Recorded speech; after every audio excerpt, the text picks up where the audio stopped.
So welcome back to the channel, guys. This is the Ninja Movies, and today you guys voted for it. I'm going to be doing my first official list video on the channel. I've decided, I was sort of umming and ahhing what I'm going to do after watching the film Coco last night. I'm like, let's do a top 5 list of the best Pixar films of all time, in my personal opinion. All time, it's just, better to say in the title like that, but obviously Pixar are releasing new films all the time. They've got one out in cinemas right now with Inside Out 2. So this is more or less my top 5 list for right now, but I'm just going to go with the title itself. Now, I can't stress enough that this is my own personal opinion. I mean, it seems obvious, but people do get up in arms, and Pixar is such a big company. It spanned decades. People that used to watch Toy Story in cinemas are now taking their kids to see the newest Toy Stories. So I can understand if you don't completely agree with the list, just take it with a grain of salt and just know it's my personal opinion. So before I get into the list itself, I do have some honorable mentions that I have to get off my chest. All of these films on a good day could really make it into the list itself, but I just thought I'd give them their props while I can. Starting off, I'm just going to say that straight up Toy Story 1, 3 and 4 kind of gives away what one of the numbers on my list is, but 1, 3 and 4, all fantastic films. I enjoy the shit out of Toy Story. It is a childhood favorite. It is something that I grew up with, and seeing Toy Story 3 when I was a little bit older, when that came out at cinemas, that was exciting for me. Seeing Toy Story 4 at cinemas, that was one of the most rewatched sequels I've ever seen. Me and my partner absolutely love the character of Forky, and I think that's nearly one of the funniest Pixar films. I just have to give my props to Toy Story. I mean, it's the film that started it all, and without it, Pixar wouldn't be here. So you got to really just, get around it. They're great family movies. I can't knock any of them. All-star cast for voice acting. Toy Story 1, 3, and 4 had to make the honorable mentions list. The next honorable mention, this one's going to kill a lot of people because it seems to be on a lot of people's top list. It's a great film, and that is Up. I just personally don't have the rewatchability factor with this movie. That's just me. I know that there's a lot of compilations because, the starting scene of this film is so dramatically sad, and, a lot of people like to use it in their, shorts and compare it to like, oh, this is what real life should be, of the marriage declining, going up and down and still loving her. But that's just one scene of the movie, guys, and I feel like that's what this movie gets put on a pedestal for, is that opening scene. And yes, it's gut-wrenching, but it's not going to make me rewatch the movie over and over again. I feel like I'm shitting on it. I am not, but I just have to defend that case. It's a good movie. It's a beautiful movie. It's a good action-adventure film, but for me, it does not have the rewatchability factor that would put it in this top 5.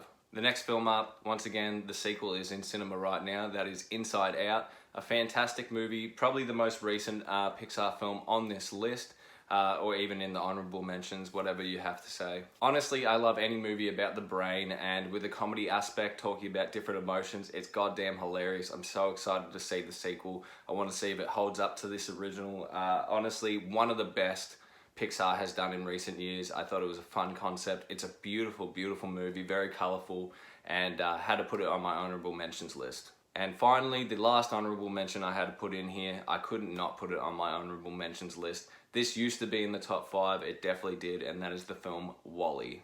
Like a lot of these original Pixar films, I have such a loving memory of the film itself as well as the video game series, but WALL-E is in particularly special one because when I was growing up, I used to busk at our local market, used to play the saxophone, and one day I did pretty good. I made about $100 busking, and a brand new video game was out on the DS that I wanted, and that was WALL-E. And we went away that day to a holiday destination, a whole road trip up. I'm just playing WALL-E on my DS. That's something that's the days, man. That is the nostalgia. The film itself is a fantastic movie. Like, it's so goddamn breathtaking. I remember seeing it at cinemas. It has a good message behind the story, obviously. But just as of recent years, I don't rewatch it as much since, I know the plot, and, overall there's not a lot of dialogue in the movie, so there's not a lot of rewatchability factor for quotes and different things like that. It is a breathtaking movie and one of their best, but I could not put it on my top 5, but so nostalgic for me. So with that, a few minutes of honorable mentions out the way, let's get onto this goddamn list with number 5. And number 5 for me is the film The Incredibles. This film was released on November 5th, 2004, and I do have the numbers here. We've got budget, $92 million, and it made $631 million back. that is some good profit. It also stands at an 8 out of 10 on IMDb. That's what I'm going to be doing as a little comparison through this list, is tell you the IMDb rating and its budget. I prefer IMDb to Rotten Tomatoes, that's just me. Anybody else out there? But the film The Incredibles, once again, like the story with WALL-E, so nostalgic for the video game series that they had in this as well. It's actually so damn funny because I had the Rise of the Underminer game on DS as well, and I believe that release coinciding the film, or maybe a couple of years later, I can't remember the exact date, but there was so much hype for an Incredibles 2 and this character of the Underminer that appears at the end of the movie that they made a whole fledged video game, and obviously with the release of Incredibles 2 it didn't come for so many years later. It's just funny that that even exists in pop culture. Obviously, if you haven't seen the film, the plot pretty much just revolves around a super family that are trying to live a low-key life and then sort of forced, you know, to resurface.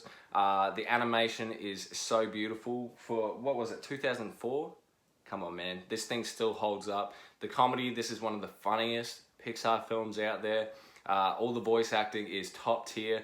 I'm a big fan of Jason Lee, and hearing him as Syndrome, he was born to play that character, like 10 out of 10 villain, hilarious. I don't think there's really any faults with this movie. It is entertaining from start to finish. I could rewatch it on a rainy day, on a good day. It's goddamn beautiful, and this is, you know, just the start of the list here. So number 5 goes to The Incredibles. Moving on to my number 4, we have a film released on May 30th, 2003, and that is the film Finding Nemo. Another movie that I saw at the cinemas and scared the absolute shit out of me. Now, bear with me. I have the biggest fear of deep water in general, but sharks as well. And this all stems from my brother showing me Jaws at a very young age. I'm talking about 2 or 3. Yeah, that will scar ya. And, you know, obviously because my memory, it was probably just a normal cinema, but I felt like I was watching Finding Nemo in my memories at like an IMAX or something when Bruce originally comes on screen and smiles. The squeal that I let out, my dad had to take me out the cinema. I was inconsolable. But with that said, I still love the movie and I rewatched it over and over again, and you know, I sort of dealt with my fears, and it was kind of the one movie that made me enjoy the sharks later on. The initial obviously got me, but you know, when they're doing the fish are friends, not food, you know, it put me at ease a little bit. I'm like, these guys are alright, these guys are alright. One of the only films that you could really say that you support Ellen DeGeneres in. She is really good in as Dory, and I know a lot of people, you know, are crapping on her now, and it makes sense. But for this film, as a standalone film, just you appreciate her performance so much. The budget for this film, $94 million, and it made a $941 million gross worldwide, which is crazy. I think that it has to be one of their highest grossing films of all time by far, and for good reason. It's a fantastic movie. It's a beautiful, you know, father-son adventure. It's got good family morals, and it's also based in Australia, which is, you know, just so many points for me. I love the pelicans, I love the seagulls, you know, it's so quotable. I definitely quoted it a lot as a kid, especially the seagulls. A fantastic movie, and one thing I did want to say as well is the water effects. This movie is from 2004, bro, and the water effects still look so goddamn good. I can't help it. And like, you know, when the fishes come up to like breathe and have a look around, and just the glossiness of the fish, I don't know, it's like looks so goddamn perfect still. Moving on to my number 3 position. Now I did mention Toy Story 1, 3 and 4 and in my honorable mentions, and that's because my favorite of the franchise, don't shoot me now, is Toy Story 2. Honestly, until I was looking this up, I would have thought this movie was much more supported, but it's not really a highly regarded Pixar film, and it really didn't do as good as I would have thought. It's on a budget of $90 million and it made $497 back. Definitely good numbers, but you know, with the release when they had Toy Story 3 came out and that blew all of Pixar's numbers out the water, I was surprised to see that Toy Story 2 was sort of lower down the list. The IMDb rating on Toy Story 2 is also a weak 7.9. Am I the only one that just thinks this movie is the best that Toy Story ever did? The plot of the film, very simple, pretty much Woody, he gets taken away by a toy collector, and then the gang have to try and get him back. This has the introduction of Zurg, which is so goddamn cool. I love that whole story arc. It made Buzz Lightyear actually so interesting as a kid. This introduces Bullseye, it introduces Jesse, it also has Prospector, but we forget about the Prospector. But, you know, it's got lore behind Woody's character, and, you know, all the gang is so much more in tune in this. They're all after one set goal. The animation holds up way better than the first film, because the first film, unfortunately, you know, it's 95, I'm not going to knock it, but, you know, there's some scenes that look a bit frightening, especially towards, you know, the later half of the films. Anything to do with Sid, his toys, and the dog, yeah, it doesn't hold up well. I thought Toy Story 2 was so nostalgic, maybe because I vividly remember watching this on VHS over and over again. This is also from the year that I was born, 1999. I don't know why, man. Toy Story 2 is the one for me. And it's so goddamn stupid because the way that my brain works, unfortunately, is anytime I see a bag of Cheetos or somebody get the little dust on their hands, it's Toy Story 2, and that's all I can think of. Alright guys, we're on to the top 2 now. Am I missing anything? Are you waiting to hear something? Who knows? My number 2 has to go to the film Monsters, Inc. One of the earliest films on the list we have, coming in at November 2nd, 2001. The budget for the film, $115 million, and it made back $579 million. So one of the higher budgets for Pixar, and you know, a decent return. Obviously, they're all making money, but I'm just saying in terms of Pixar, to put in 115 and only get 579 back, I am kind of surprised they did Monsters University, but obviously it's a cult film. Cult's even just a stupid word to say. Obviously it's a fan favorite. It's got an 8.1 on IMDb. Once again, very nostalgic for the film itself as well as the video game. I did have the PS1 video game to coincide with this. One of the first games that I remember playing vividly with my brother. But the video game aside, the film itself has some of the best voice acting that Pixar has ever done. Everyone is, you know, perfect in their role. The comedy in this is the most memeable. I feel like there's so many outrageous scenes that have, you know, lived on in the internet. Like, I mean, has anyone really cosplayed as a character from Pixar more than Boo? Just, you know, the element of the big kitty and her is just so touching. I think, you know, this film was fine on its own. Monsters University is a cool film, but it never comes close to how good this film really is, and I think that's a rare thing with Pixar itself, where this, you know, the sequel goes nowhere near it. Monsters Inc. is just a fantastic plot, something different.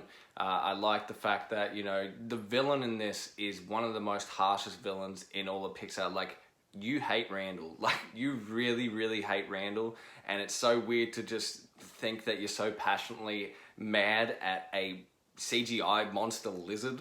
A beautiful redemption story, great laughs, as I said, very quotable. One of the best things that Pixar has ever done. I don't care what you have to say, Monsters Inc.